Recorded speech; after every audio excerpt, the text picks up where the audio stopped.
welcome back, my faithful followers, to another episode of Tomorrow's Leader. So recently I was out to dinner with my sister and brother-in-law, grabbing a bite at one of my favorite local spots called My Way Tavern in Holly Springs. Shout out to My Way Tavern.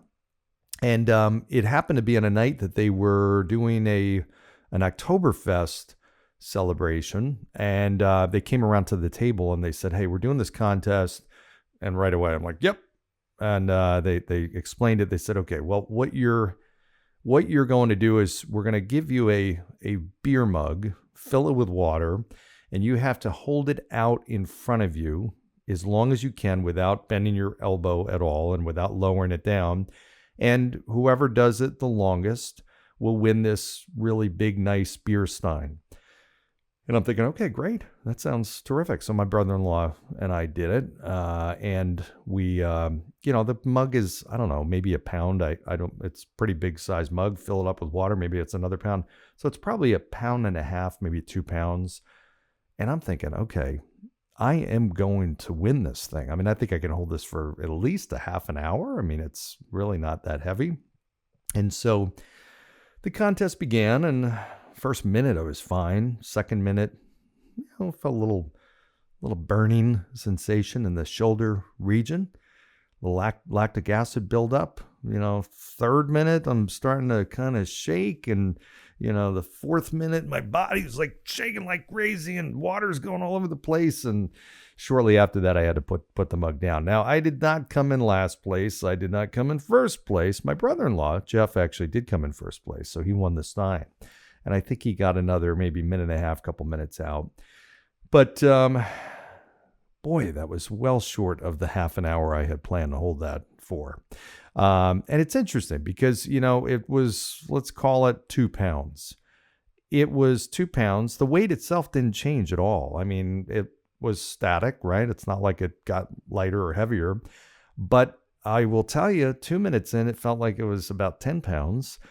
3 minutes in, it felt like it was about 30 pounds, and then 50 pounds. It just felt like it got heavier and heavier and heavier and heavier, even though it actually didn't, but it felt heavier. And I will tell you, this is really very symbolic to some of the negative emotions we carry around with us, right? So anger, stress, anxiety, the longer that we hold on to them, the heavier they become and the more damage they do, mentally, physically, everything, right? They feel heavier. They take more of a toll on us the longer that we carry that stuff around. And I've always felt that. I'm not one to hold grudges and things like that. I just try to get past anger, the things that might make me angry. And the same goes with other emotions. I'm going to talk about stress, because I think we all deal with stress. I don't actually know anybody, at least that I've met in my life, that has honestly said they have zero stress. Now, some people manage it really well. Some people deal with very little. Some people deal with a tremendous amount. Some people deal with a tremendous amount and they manage it well. But I want to talk about how to actually get through stress and how to manage it. I'm going to speak from a very personal firsthand experience with this. As many of you know who have listened to this show for a long time or read my book or just heard me speak, I used to deal with panic attacks. I used to deal with immense amounts of anxiety and stress for 20 plus years of my life, and culminated with me ultimately running off stage in the middle of a presentation that I had a panic attack in the middle on stage. It was absolutely horrific and horrible. But what it began is this journey of me figuring out how to manage that and get through that. And I did, to the point where now I speak on stages in front of thousands of people, and I love it. And I have overcome entirely panic attacks. And I have really figured out a way to manage and minimize stress. Doesn't mean I don't deal with it. Doesn't mean it doesn't happen. Doesn't mean I'm not stressed at times, but I have figured out 4 ways to manage it extremely well. And I will share these with you, and I encourage you to try them. I'd love to get feedback from you on them because they worked for me, and I will almost guarantee you they will work for you. if you try these. It may be all four, it may be one or two of them, but these are the things that I have done and learned to do to manage stress. Okay, I'm going to give you basically four different things, four different questions. The first one is is kind of labeled under perspective. So I ask myself, what is the worst case scenario? What's the worst possible outcome? Because a lot of times we stress about not doing something well or just the really, really worst case. And when you think about it, it may actually not be as bad as we're kind of building it up to be. So for example, if I'm actually, doing preparing for a client meeting, maybe the worst case situation is the client doesn't do business with me, or maybe worst case, they take their business and go elsewhere. Okay, now that's not ideal. That's a really bad situation, but it's not horrific. It's not crippling. It's not the worst thing in the world, right? It's not going to have a lifelong impact. Yeah, it's not the best scenario, but if that were the case, it's really not as bad as I thought, right? I may be thinking about a decision I've got to make, a conversation I've got to have, an interview I've got to go on, whatever it is that's giving me stress. The worst case situation, if I think about it, might not actually be as bad as I'm making it out to be in my mind. So that's number one. And I'll give you an example. My son called me a couple of weeks ago from school in kind of a panic. And I said, what's the matter? It was in the middle of the day. And he said, Dad, I can't believe it. He said I was in a class and the police came to the classroom and called me out of the class. They said my Jeep had disengaged, the parking brake disengaged in the parking lot. It rolled out of the spot and crashed into another car in the parking lot. And he showed me the pictures and sent me the videos, and it really, did a number. I'm like, oh, and he's, really, really upset. And I'm thinking, by the way, this Jeep has been the bane of my existence. But in any event, I know he was really beside himself. He was really stressing out about it. I said, Nick, listen, let's actually just put this in perspective for a minute. This could be so much worse. Like if somebody was hurt, or you were in the car or it hit somebody. I mean, this is just a hunk of metal, and that's all it is. It sucks, but let's put it in perspective. I mean, you live in the mountains, so I mean, this thing could have rolled backwards and off a mountain. I mean, there's all kinds of situations that can be worse. And I think about, I do this kind of like Google Maps Zoom thing. So, your world is right now in the room that you're in currently, right? And you're thinking through stuff, you're, listening to this podcast, maybe in your car, whatever. Your world is kind of within your eyesight, so to speak, right now. But if you zoomed out, which sometimes I do, if I'm stressing about something, I kind of do this aerial Google Zoom map and zoom out, and I see the town and the state, and then the United States, and then the world. I mean, literally. So I'm like this tiny little blip on this big planet, and suddenly I really feel almost insignificant, or at least my problems or stress becomes so insignificant because whatever I'm stressing about, there's people outside these walls that are dealing with significantly harder issues. And that's a reminder to me, right? It's a reminder to me that, put it in perspective. Okay. What I'm stressing about is probably not worth the amount of stress that it may be causing me. Okay. So that's number one.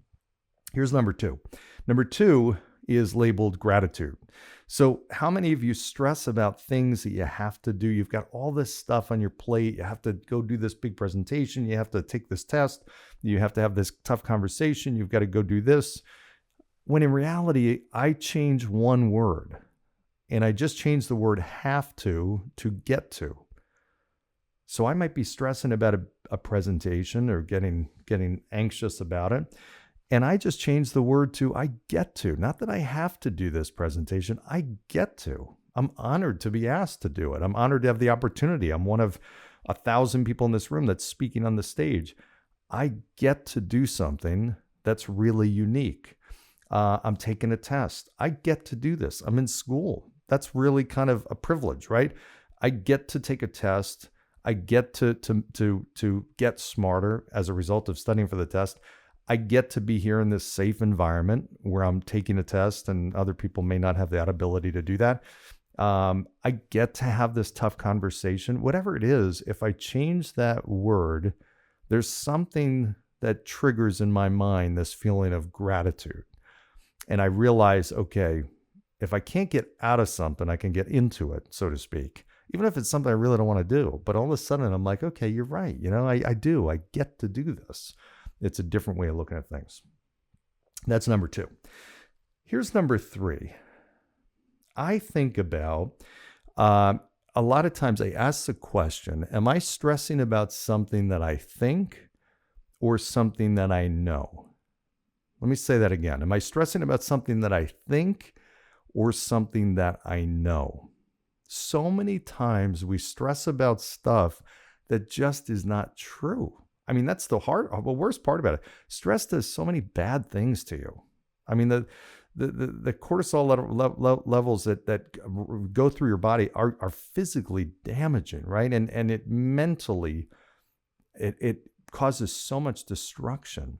And so many times the things that we stress about aren't even in existence. So I'm stressing about something that I think someone else is thinking. I'm stressing about something that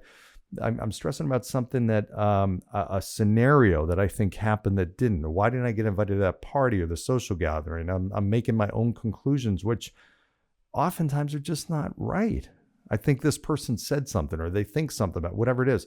I was doing a keynote one time, and this guy that was in the front center, kind of maybe, I'm going to say 5 or 7 rows back, right in the center, right in my line of sight, was sitting there and with his arms crossed and this scowl on his face.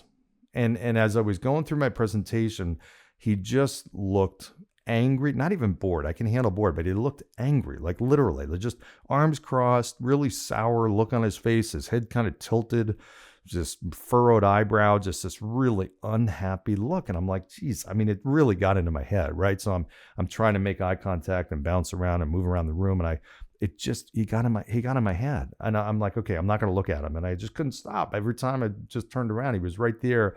And I could tell he was miserable and just did not want to be there. He just hated the presentation. And I will tell you, it affected my presentation. It affected my performance.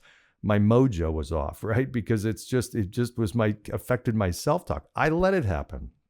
But I got done with the presentation, and I'm like, geez, and sure enough, this guy starts walking up to me with that same, scorn, scour, or sour, furrowed eyebrow look and angry look.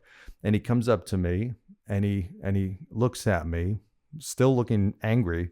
And he says, I got to tell you, that was tremendous. I'm like, what? He said, that was outstanding. It's wow, thank you. I was shocked. I'm like, can you tell your face that? I don't understand. I'm like, what? It just was so different than what I thought. And here was a guy that just got in my head because he was just one of these people that his nonverbal cues didn't match what he was thinking, right? His body language didn't match and there's people like that, right? There's just people like that don't have the connection between, their face does not represent exactly how they feel.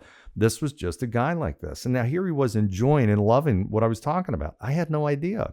And because I had no idea, I was thinking he hated it and it affected my performance. So my point is, if I don't know, and I don't have the facts, I don't know for sure, well, why not just assume the opposite? If I don't know for sure that he likes it or hates it, why don't I just assume that he loves it? Why not? Just going to help me, right? So why am I stressing about something I don't know? In this case, I was stressing about something that I didn't know, and it was totally false. I stressed for no reason, and it affected my performance for no reason. Most of the time, we don't perform at our best when we're highly stressed. And I'm not talking about a little bit of like performance anxiety. That can be good. That can energize you and everything like that. I'm talking about the debilitating type of stress, or when stress just gets high enough that it occupies too much of your brain, you can't perform at this really high level. And that's what happened with me. Now, Grant, I guess it turned out okay because he liked it, loved it, But again, I was stressing about something that just wasn't true. Okay. Here's number 4. Number 4 is there's a bunch of things that I have no control over. There's a bunch of things I have no control, but I have a little bit of influence over. And then there's things that I have total control over. I ask myself, is what I'm stressing about anything that I have control over or influence? If I have a degree of influence, okay. If I have fraction of a percentage of influence, then I'm not going to think about it. But if I have no control, no influence over it, why am I stressing about it? Let me instead focus on the things I do have control over, which is what I think, what I say, and what I do. Those are the 3 things. Nobody has control over those. I have control entirely over what I think, what I say, and what I do. Other people have influence over it, but I control that. Same way you control what you think, what you say, and what you do. I can influence it. You're listening to this podcast. Hopefully I'm influencing how you think and what you say and what you do in a positive way. But you control that, right? So if you just say, I'm going to focus on exactly what I can control and not worry about the things that I can't control, then I feel more free, right? I feel more control. When I feel more controlled and in control, my stress level goes down. That's true, right? That happens for everybody.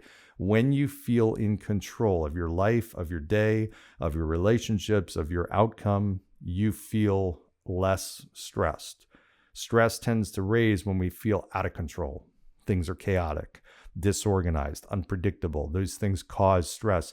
When I feel more in control, I tend to be less stressed. And so if I focus on what I have control over, I am in more control. The things I think about, say, and the things that I do. All right. So I want you to take these 4 things, use them. Most importantly, give me feedback. I'd love to know if this helps you, if it helps you the way that it's helped me, because it has totally changed my life. I am better at the things I do. I'm more passionate. I'm happier. I'm less stressed, of course, which ultimately opens the door to all those things. And I know that these can work for you. So I very much mean that. Please let me know how they do work for you. If I can help in any way, reach out directly to me. And in the meantime, I hope you found this episode helpful. As always, like, subscribe, share, all that kind of good stuff. Go down below, give reviews. That's really meaningful. And I hope you have a fantastic day. Thanks for joining, everybody. Take care.